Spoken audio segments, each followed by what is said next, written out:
Assalamualaikum warahmatullahi wabarakatuh. Perkenalkan, nama saya Nurnaning Sinadifa Putri Mauduto dengan NIM 9414124017 dari kelas A jurusan Ilmu Ekonomi. Di sini saya akan menjelaskan tentang apa itu rata-rata lama sekolah, tingkat partisipasi, tingkat pengangguran terbuka, serta pertumbuhan ekonomi, dan juga cara menghitungnya. Yang pertama adalah rata-rata lama sekolah. Secara definisi, rata-rata lama sekolah adalah jumlah total tahun sekolah seluruh penduduk usia 25 tahun ke atas dibagi dengan jumlah total penduduk usia 25 tahun ke atas. Rata-rata lama sekolah menghitung capaian pendidikan yang sudah ditempuh, bukan yang direncanakan atau yang sedang berjalan. Misalnya, seseorang telah menyelesaikan pendidikan hingga tingkat SMP atau sekolah menengah pertama, maka ia dianggap memiliki 9 tahun sekolah. Sedangkan lulusan SMA memiliki 12 tahun sekolah, dan seterusnya. Nilai rata-rata lama sekolah ini akan memberikan gambaran umum tentang seberapa tinggi pendidikan yang telah dicapai oleh mayoritas penduduk dewasa di suatu daerah atau negara. Rumus umum menghitung RLS adalah RLS sama dengan sigma total tahun sekolah penduduk usia lebih besar dari 25 tahun bahagi jumlah penduduk usia lebih besar dari 25 tahun. Contohnya, jika di suatu wilayah terdapat 1000 orang usia 25 tahun ke atas dan total tahun sekolah mereka adalah 9000 tahun, maka RLS sama dengan 9000 bahagi 1000 sama dengan 9 tahun. Semakin tinggi nilai rata-rata lama sekolah, semakin tinggi tingkat pendidikan rata-rata penduduk di wilayah tersebut. Sebaliknya, jika rata-rata lama sekolah rendah, itu bisa menunjukkan adanya keterbatasan akses atau hambatan dalam memperoleh pendidikan formal di masa lalu.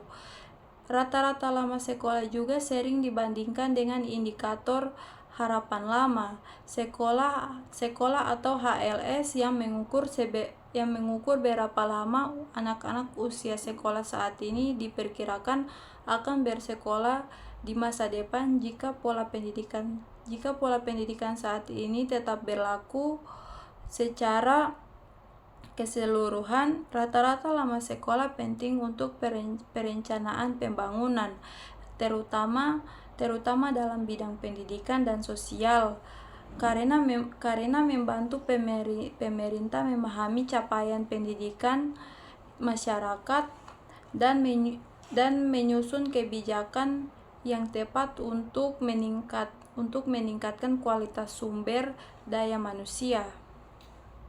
Yang kedua adalah angka partisipasi murni adalah salah satu indikator penting dalam bidang pendidikan yang digunakan untuk mengukur persentase anak-anak yang bersekolah pada jenjang pendidikan tertentu sesuai dengan kelompok usia resmi untuk jenjang tersebut. Dengan kata lain, APM menunjukkan berapa banyak anak usia sekolah yang benar-benar bersekolah pada jenjang pendidikan yang sesuai dengan usianya, tanpa memperhitungkan mereka yang tertinggal kelas atau yang sekolah lebih awal atau lebih lambat dari seharusnya. Secara definisi, APM adalah persentase penduduk usia sekolah resmi untuk suatu jenjang pendidikan yang sedang bersekolah pada jenjang pendidikan tersebut terhadap seluruh jumlah penduduk dalam kelompok usia tersebut. Misalnya, jenjang sekolah dasar usia resmi adalah 7-12 tahun, maka APM SD mengukur Berapa persentase anak usia 7-12 tahun yang sedang bersekolah di SD, bukan di jenjang lain atau tidak sekolah sama sekali? Rumus perhitungan APM adalah APM sama dengan jumlah penduduk usia resmi untuk jenjang tertentu yang sedang bersekolah di jenjang itu bahagi jumlah total penduduk usia resmi untuk jenjang tersebut kali 100%. Contoh, jika di suatu daerah terdapat 10.000 anak usia 7-12 tahun usia resmi SD dan 9.000 diantaranya sedang bersekolah di SD, maka APM SD sama dengan 9.000 bahagi 10.000 kali 100% sama dengan 90%. APM menghitung keterlibatan pendidikan yang tepat usia sehingga berbeda dengan angka partisipasi kasar atau APK yang menghitung semua anak di sekolah suatu jenjang tanpa memperlihatkan usia mereka. Karena itu, nilai APM tidak akan melebihi 100, sedangkan APK bisa melebihi 100 jika banyak siswa yang tertinggal kelas atau masuk lebih awal atau lambat. APM menunjukkan tingkat efisiensi sistem pendidikan dalam menjangkau anak-anak pada usia yang seharusnya menganyam pendidikan di jenjang tertentu semakin tinggi, APM semakin baik. Sistem pendidikan tersebut dalam memberikan akses yang tepat. Sebaliknya, APM yang rendah mengindikasikan adanya masalah seperti keterlambatan masuk sekolah, putus sekolah, atau hambatan akses pendidikan. Oleh karena itu, APM sering dijadikan acuan dalam mengevaluasi capaian pemerataan atau pendidikan dan untuk menyusun kebijakan pendidikan yang lebih inklusif dan efektif. Yang ketiga adalah tingkat pengangguran terbuka atau TPT adalah indikator yang digunakan untuk mengukur persentase angkatan kerja yang sedang mencari pekerjaan dan tersedia untuk bekerja tetapi belum mendapatkan pekerjaan pada periode tertentu.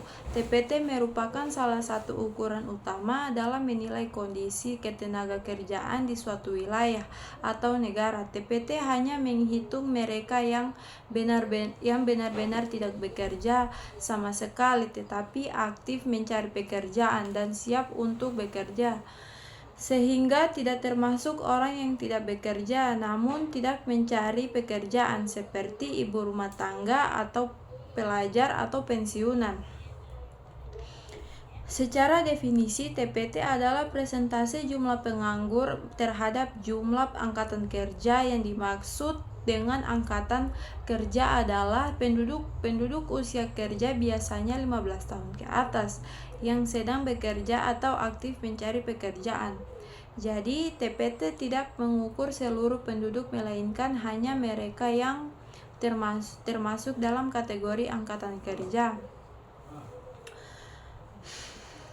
Rumus perhitungan TPT adalah TPT sama dengan jumlah penganggur bahagi jumlah angkatan kerja kali 100%. Contohnya, jika di suatu wilayah terdapat 100 orang dalam angkatan kerja dan 8.000 diantaranya tidak bekerja namun sedang mencari pekerjaan, maka TPT sama dengan 8.000 bahagi 100.000 kali 100% sama dengan 8%. TPT mengukur sejauh mana ketersediaan lapangan kerja mampu menyerap tenaga kerja yang ada. Angka TPT yang tinggi menandakan bahwa orang yang ingin dan siap bekerja tetapi belum mendapatkan pekerjaan yang bisa menjadi tanda adanya masalah dalam struktur ekonomi. Ketidaksesuaian keterampilan tenaga kerja dengan kebutuhan pasar atau kondisi ekonomi yang belum mampu menciptakan banyak lapangan kerja. Pengukuran TPT dilakukan melalui survei Angkatan Kerja Nasional seperti Sekernas di Indonesia yang dilakukan oleh Badan Pusat Statistik atau BPS dengan mewawancarai sampel penduduk tentang status pekerja mereka. Hasil TPT ini sangat penting sebagai dasar bagi pemerintah dalam menyusun kebijakan ketenagakerjaan, pelatihan kerja, pendidikan vokasi, dan penciptaan lapangan kerja, serta sebagai indikator keberhasilan pembangunan ekonomi secara umum. Tujuan dari pengukuran tingkat pengangguran terbuka atau TPT adalah untuk memberikan gambaran yang akurat tentang kondisi ketenagakerjaan di suatu wilayah atau negara, khususnya mengenai jumlah dan proporsi penduduk yang aktif mencari pekerjaan namun belum bekerja. Yang keempat adalah pertumbuhan ekonomi. Pertumbuhan ekonomi adalah proses peningkatan kapasitas produksi barang dan jasa dalam suatu negara atau wilayah dalam kurun waktu tertentu yang biasanya diukur dari peningkatan produk domestik bruto atau PDB secara real setelah disesuaikan dengan inflasi. Dalam arti sederhana, pertumbuhan ekonomi menunjukkan peningkatan aktivitas ekonomi dan kemampuan di suatu negara untuk menghasilkan lebih banyak barang dan jasa dari waktu ke waktu. Secara definisi, pertumbuhan ekonomi mencerminkan perubahan positif dalam output ekonomi yang menunjukkan bahwa suatu negara mengalami kemajuan dalam aspek produktivitas, pendapatan masyarakat, dan daya beli. Indikator utama yang digunakan untuk mengukur pertumbuhan ekonomi adalah laju pertumbuhan PDB real yang dihitung dalam persentase. Misalnya, jika PDB di suatu negara naik dari 10 triliun menjadi 10,5 triliun dalam 1 tahun, maka pertumbuhan ekonomi negara tersebut adalah 5%. Rumus umum menghitung pertumbuhan ekonomi adalah pertumbuhan ekonomi persen sama dengan garing PDB tahun ini kurang PDB tahun lalu bahagi PDB tahun lalu kali 100%. Pertumbuhan ekonomi menunjukkan seberapa baik perekonomian suatu negara berkembang dan menjadi indikator penting dalam menilai kinerja pemerintah, stabilitas ekonomi, serta kemakmuran masyarakat. Pertumbuhan yang positif biasanya berarti peningkatan lapangan kerja, pendapatan masyarakat, dan investasi. Namun, penting juga untuk memperhatikan bahwa pertumbuhan ekonomi yang tinggi belum tentu merata atau berkelanjutan. Oleh karena itu, selain tingkat pertumbuhan, kualitas pertumbuhan juga menjadi perhatian. Misalnya, apakah pertumbuhan tersebut ramah lingkungan, menciptakan pekerjaan, dan mengurangi kesenjangan sosial. Singkatnya, pertumbuhan ekonomi adalah ukuran kemajuan ekonomi suatu negara yang menggambarkan peningkatan produksi dan konsumsi dalam masyarakat serta menjadi dasar bagi peningkatan kesejahteraan secara keseluruhan.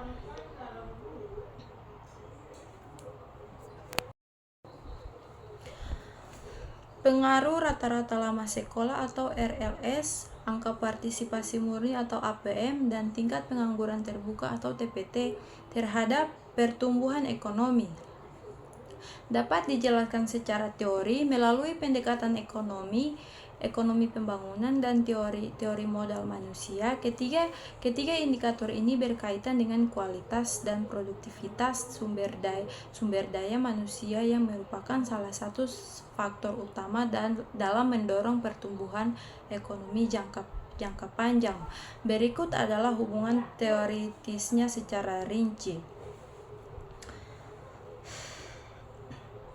Yang pertama, rata-rata lama sekolah atau RLS, pertumbuhan ekonomi atau PE, secara teori, RLS mencerminkan tingkat pendidikan yang telah dicapai oleh penduduk usia dewasa. Semakin tinggi RLS, semakin tinggi pula kapasitas pengetahuan, keterampilan, dan produktivitas tenaga kerja. Dalam teori modal manusia atau Human Capital Theory yang dikembangkan oleh ekonom seperti Gary Becker dan Theodore Schultz, investasi dalam pendidikan akan meningkatkan produktivitas individu yang pada akhirnya meningkatkan output ekonomi nasional. Maka semakin tinggi RLS, semakin besar kontribusi tenaga kerja terhadap pertumbuhan ekonomi. Karena tenaga kerja menjadi lebih inovatif, efisien, dan mampu menyerap teknologi baru. Yang kedua, angka partisipasi murni atau APM. Pertumbuhan ekonomi. APM menggambarkan efektivitas sistem pendidikan dalam menjangkau anak-anak usia sekolah secara tepat waktu.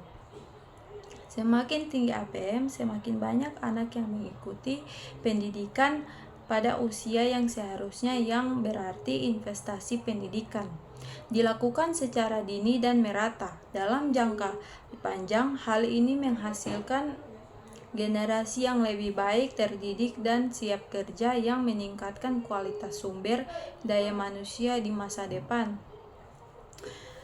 Dengan demikian, tingginya APM kontribusi pada pertumbuhan ekonomi melalui penciptaan tenaga kerja produktif di masa depan yang mampu berpartisipasi aktif dalam sektor ekonomi.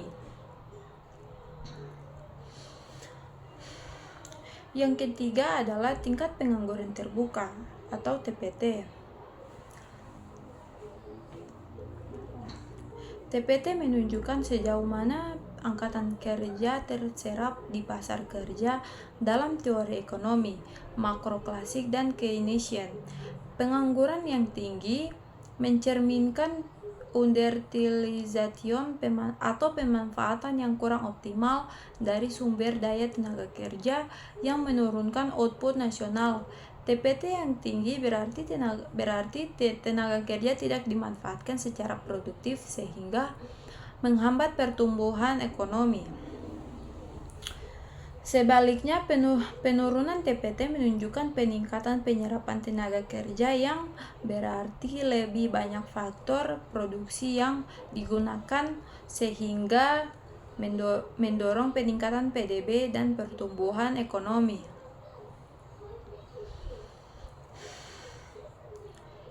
Kesimpulannya, teoritis hubungan RLS, APM, TPT terhadap PE secara keseluruhan, baik RLS maupun APM berperan sebagai faktor input dalam pembentukan kualitas sumber daya manusia. Sedangkan TPT mencerminkan efisiensi pasar tenaga kerja dalam menyerap sumber daya tersebut dalam kerangka pertumbuhan ekonomi. Endogen kualitas SDM atau dipengaruhi oleh pendidikan dan pelatihan, serta pengangguran tenaga kerja secara optimal. Rendahnya TPT adalah pendorong utama pertumbuhan ekonomi berkelanjutan. Maka peningkatan RLS dan APM serta penurunan TPT secara teoritis akan memberikan dampak positif terhadap pertumbuhan ekonomi, karena negara menjadi lebih mampu memanfaatkan potensi manusia secara maksimal dalam mendorong produktivitas dan inovasi. Jika kamu ingin saya juga bisa bantu menjelaskan hubungan ini dalam bentuk kerangka pikir atau membuatkan versi visual diagramnya. Baik, sekian penjelasan materi dari saya. Wassalamualaikum warahmatullahi wabarakatuh.